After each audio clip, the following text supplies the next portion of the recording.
Hi friends, in today's Gospel, we read about how Jesus overturned the tables of the merchants and the money changers in the temple at Jerusalem. Jesus reacts with anger to abuses in the temple, which he perceives as the violation of the covenant, and shows himself as the Lord of the temple. Jesus objected not to the trade as such, but business should have been carried on outside the temple area. For a long time, these sacrificial animals were purchased in markets away from the temple, but over time, the selling of sacrificial animals crept inside the temple walls. It was convenient, but convenience does not always mean holy. Buying and selling took place in the court of the Gentiles and of the poor. This meant that they could not pray in peace in the only place allotted to them. Now it was this court of the Gentiles and the poor that Jesus cleansed. In doing so, he was telling the authorities that the Gentile section was just as holy as the Jewish sections.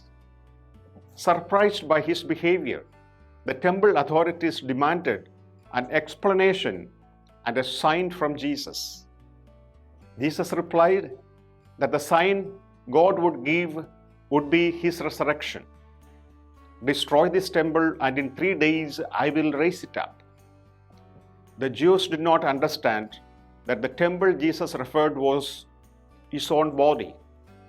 Dear friends, our body, our heart, our whole person is meant to be the temple where God dwells and where prayer to God is central.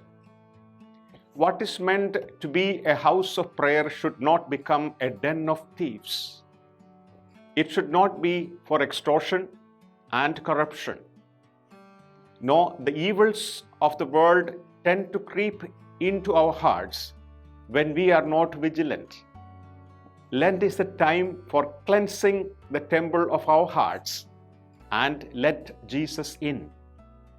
The encounter with him changes, but sometimes we just don't want to change. We like to keep Jesus on the outside, on the periphery, without really letting him into our hearts. But do not be afraid, let him in. Cleansing the temple is a reminder to us of the importance of purity and reverence in our worship. In our modern world, where business, materialism, and superficiality can crowd our hearts, let us prioritize spiritual renewal and authentic worship. The most effective act of Lenten cleansing involves making a good confession and entering into a life of renewal. If Jesus Christ is not at the center of our hearts, then something else is. Just as he did in the temple, Jesus wants to make our hearts houses of prayer where his Father is honored above all else. He wants to take up residence in our hearts to such an extent that we glorify God in everything we do as we go about the many demands of our day-to-day living. Thank you for listening to God's Word. This is Father Jimmy Mathew, Mission Director, FRC Philippines.